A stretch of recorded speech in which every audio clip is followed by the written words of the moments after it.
입안에 맛있는 음식과 술을 넣었을 때만큼 행복한 순간은 없습니다. 그런데 우리가 이렇게 매일 먹고 마시는 것들에도 저마다의 스토리가 숨어 있다는 것 알고 계신가요? 적어도 찐레알 음식 덕후가 쓴 미식가의 어원사전에 따르면 그렇습니다. 우리가 아무 생각 없이 먹던 많은 음식 이름의 어원부터 그것들이 어떻게 탄생했는지, 어떤 역사적 사실과 연관되어 있는지 안다면 아마 여러분들은 깜짝 놀라게 되실 겁니다. 프렌치 프라이는 이름 때문에 프랑스와 연관되어 있다고 생각하시는 분들이 있으실 겁니다. 그런데 사실 프렌치 프라이는 벨기에 출신입니다.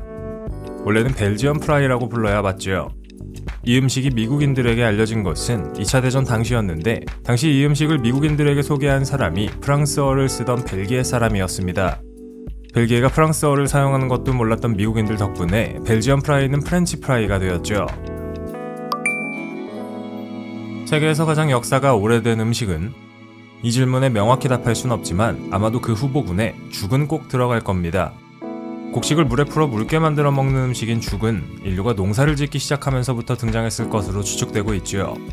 심지어 석가모니도 기절했다가 죽 먹고 살아났다고 알려져 있는데, 그가 이후에 죽의 장점을 설파하고 다닌 것은 어쩌면 당연한 일인지도 모르겠습니다. 초승달이라는 뜻을 가진 크루아상, 아마 빵집이나 카페에서 익숙하게 볼 수 있는 빵일 겁니다. 오스트리아에서 탄생한 이 빵이 왜 초승달 모양인지는 정확히 알려져 있진 않습니다. 크루아상의 모양에 대한 여러 추측들 중 재미있는 추측이 하나 있는데, 바로 초승달이 터키를 상징하며 이 빵의 기원이 이슬람과 연관이 있을 것이라는 추측입니다. 이슬람을 무찌르고 승리를 거둔 것을 기념해 이 빵이 나왔다는 썰도 있지요.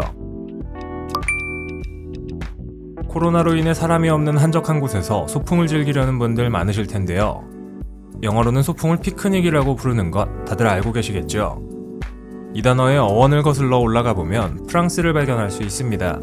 1793년의 프랑스 혁명 이후 파리에 공원이 개방되면서 일반 시민들도 소풍을 갈 수 있게 되었는데, 이때부터 피크닉이라는 단어가 등장하게 되었죠. 이후에는 소풍을 즐기는 문화가 영국 등지에 퍼져나가면서 피크닉이라는 단어도 같이 알려지게 됩니다. 제임스 본드가 좋아하는 마티니, 007 영화에 자주 등장해 영국 술인 것 같지만 사실 그 뿌리는 미국에 있습니다. 19세기 미국에서 출간된 책에서 그 레시피를 처음으로 찾아볼 수 있죠. 재미있는 것은 우리나라의 소주와는 달리 마티니는 시간이 지나면서 점점 그 도수가 세져 왔다는 건데요. 취하고 싶으면 마티니를 고르셔야겠네요. 가리비 모양의 스펀지 케이크인 마들렌, 아마 카페에서 많이들 보셨을 겁니다. 그 이름이 종교에서부터 유래했다면 믿겨지시나요? 예수의 제자 중 한 명인 마리아 막달레나의 프랑스식 이름이 바로 마들렌이며, 독특한 가리비 모양 또한 가톨릭 순례자들의 상징이기도 합니다. 이 케이크가 원래는 종교적인 목적을 가지고 구워졌다고 충분히 합리적 의심을 가질 수 있는 상황이지요. 햄버거, 그리고 햄버거 스테이크의 이름은 한때 미국에서 자유의 샌드위치와 솔즈베리 스테이크로 바뀐 적이 있습니다. 이는 두 음식의 어원이 독일의 함부르크 지방에서 왔기 때문이었죠. 이름이 바뀐 시기는 당연히 독일과 미국이 대립하던 양차 대전 시기였습니다. 쓰레기나 마찬가지 취급을 받는 영국 음식들 중에서 그나마 먹을 만한 건 피쉬앤드칩스 뿐입니다. 영국의 국민 음식인 피쉬앤드칩스는 원래 물고기 튀김과 감자튀김으로 따로따로 팔렸는데, 물고기 튀김은 유대인 덕분에, 감자튀김은 아일랜드인 덕분에 영국의 그 모습을 드러낼 수 있게 되었죠. 나중에 이 두 튀김은 합쳐져 영국을 대표하는 요리로 자리매김하게 됩니다. 뷔페하면 무엇이 떠오르시나요?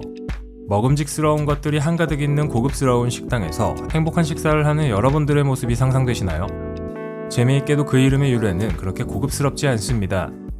뷔페는 원래 프랑스 파리에 살던 노름꾼이자 술꾼이었는데, 도박의 환장에 자리를 떠날 줄 몰랐습니다. 그는 하인들에게 요리를 보조 식탁 위에 두도록 해서 자신과 손님들이 먹고 싶은 것을 원하는 때에 골라 먹을 수 있게 했고, 이것을 칭하는 명칭이 뷔페가 된 것이었죠. 마치 카드게임에 미쳐 샌드위치를 탄생시킨 샌드위치 백작 같지 않나요? 시저 샐러드는 로마의 유명한 장군인 줄리어스 시저와 전혀 연관이 없습니다. 발톱의 때만큼도 없죠. 이 샐러드는 1924년 멕시코에서 시저 카르디니에 의해 처음 발명되었습니다. 치즈에 음식을 찍어 먹는 것을 뜻하는 퐁듀 혹은 퐁듀, 누가 처음 발명해냈는지 아시나요? 원래 퐁듀는 한 스위스 농부가 즐겨 먹던 레시피였습니다. 스위스의 시골 마을에서 시작된 레시피가 전 세계로 퍼져나간 건데요. 그 이름은 녹이다라는 뜻의 프랑스어 동사 퐁드르로부터 유래했습니다. 하긴 치즈를 녹여서 찍어 먹어야 하니 이런 이름이 붙은 것이 이해가 가네요. 돈이 많은 혹은 특별한 기념일을 맞이한 중국인들이 자주 먹는 음식이 있습니다. 바로 북경오리, 베이징 덕이죠. 아마 중화권 국가로 여행을 가면 흔하게 볼 수 있는 음식일 텐데 재미있는 것은 중국 사람들은 이 음식의 살코기보다는 껍질을 더 좋은 부분으로 생각하고 좋아한다는 겁니다. 과거에는 살코기를 하인들 주고 귀족들이나 부유층이 바삭한 껍질 부분을 먹었다고 하니 어떤 수준인지 아시겠죠? 음식은 저마다의 스토리를 가지고 있습니다. 음식도 하나의 버젓한 역사라는 점에서 성, 전쟁, 왕과 문학 같은 주제의 역사와 비교했을 때 그 재미는 떨어지지 않는다고 이야기할 수 있습니다. 이런 스토리를 알기 위해서는 바로 미식가의 어원사전이 답입니다. 아침 식사부터 저녁 식사까지 풀코스로 만찬을 차려놓은 미식가의 어원사전을 보기만 해도 어디 레스토랑이나 식당 가서 풀 수 있는 썰이 엄청나게 풍성해질 겁니다. 그야말로 음식과 관련된 독보적 지식인이 될 수 있는 거의 모든 소스를 제공하죠. 같이 식사하는 상대방의 눈빛이 달라지는 것을 느끼고 싶다면 지금 당장 이 책을 펼쳐보셔야겠습니다.